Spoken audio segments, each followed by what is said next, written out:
The sun was already high when I stood up. The old village well stayed behind us, quiet, unchanged, forgotten again. I took a few steps away, not looking back. Behind me, nothing moved. For a moment, I thought he would stay. The kitten sat exactly where I had found him earlier, paws tucked in, eyes on the stones. The place he had waited all morning. I stopped and waited. Seconds passed. Then I heard it, soft footsteps on dirt. I turned just enough to see him stand up. He looked once at the well, then at me. And then he walked forward, not running, not hesitating, just leaving. Each step felt heavy, like he was letting go of something familiar, even if that familiarity had been loneliness. When we reached the shade of a nearby tree, he paused, sat down, looked around. The well was no longer behind him. Neither was waiting. I placed the FourPawFriends soft blanket on the ground, and he settled onto it without question, curling into the fabric like he had always belonged there. That's when I understood. Leaving isn't always about going somewhere better. Sometimes it's about trusting that you don't have to wait anymore, and that day, the kitten didn't just leave the well. He left waiting behind. He didn't look back, because hope was finally in front of him. I stood up slowly, expecting him to follow. I took a step back, then another. He didn't move. For a moment, my heart tightened, not with fear, but with surprise.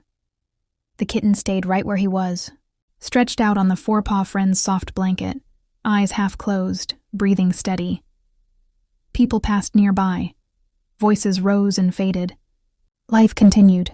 He lifted his head once just to check, then lowered it again. No panic, no urgency. I waited. Seconds turned into minutes. Still, he stayed. That's when I realized something important. Before, staying meant danger. Staying meant being unnoticed for too long. Now staying meant safety. I sat back down a short distance away, not wanting to interrupt the choice he had made. He didn't look at me. He didn't need to. Trust had already decided. For the first time since I met him, he wasn't watching the road. He wasn't waiting for someone to leave. He wasn't preparing to run. He was resting, and sometimes the bravest thing a rescued heart can do is not move at all. That day, stillness meant safety, and he finally believed it. We didn't go far, just past the tree. Just beyond the path where the village noise softened, there was a small corner there. Dry ground, shade, and stillness. Nothing special to anyone else. But he stopped.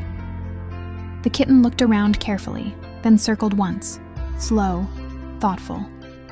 He lowered himself onto the ground and curled his tail around his paws. He chose this spot, not because it was hidden, not because it was where he had waited before, but because it felt right.